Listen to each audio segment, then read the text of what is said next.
Hello friends, मैं Vipin Mishra टेक्शन VMC में आपका स्वागत है। जी हां दोस्तों, आइए जानते हैं जो 31 जुलाई 2023 जो हमारी ड्यू डेट थी इनकम टैक्स रिटर्न भरने की, इंडिविजुअल्स के लिए लास्ट डेट थी। इसके बाद भी आप अपनी इनकम टैक्स की रिटर्न भर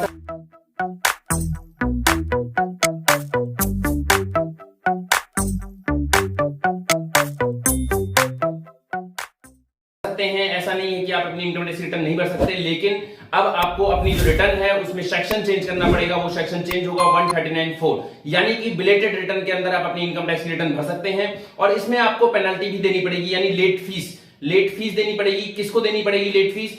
जिसकी income below the taxable limit है, यानी 2,50,000 से जिसकी इनकम जो है बिलो है उसको तो ये पेनल्टी नहीं देनी पड़ेगी, लेकिन 2,50,000 से 5 लाख तक वाली इनकम वालों को ये पेनल्टी जो है 1,000 की पेनल्टी इसको देना पड़ेगा 234(f) के अंदर।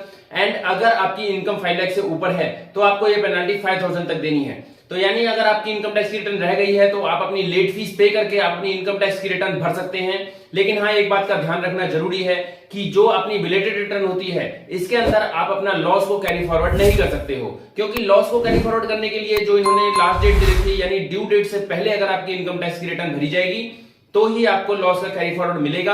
अदरवाइज बिलेटेड रिटर्न में आपको लॉस का कैरी फॉरवर्ड नहीं मिलेगा। लेकिन अगर हाउस प्रॉपर्टी लॉस के अंदर, यानी हाउस प्रॉपर्टी के अंदर अगर आपका कोई लॉस है, 2 लाख रुपए तक की कोई इंटरेस्ट है, वो आप क्लेम कर सकते हैं। तो अगर आपकी इनकम टैक्स की रिटर्न रह गई है या आप नहीं भर पाए हैं अपनी income tax return due date से पहले तो आप लेट फीस देके अपनी इनकम टैक्स की रिटर्न फाइल कर सकते हैं। तो आप जल्दी से अपनी इनकम टैक्स की रिटर्न फाइल कर लीजिए अगर आपकी इनकम टैक्स की रिटर्न भरनी रह गई है।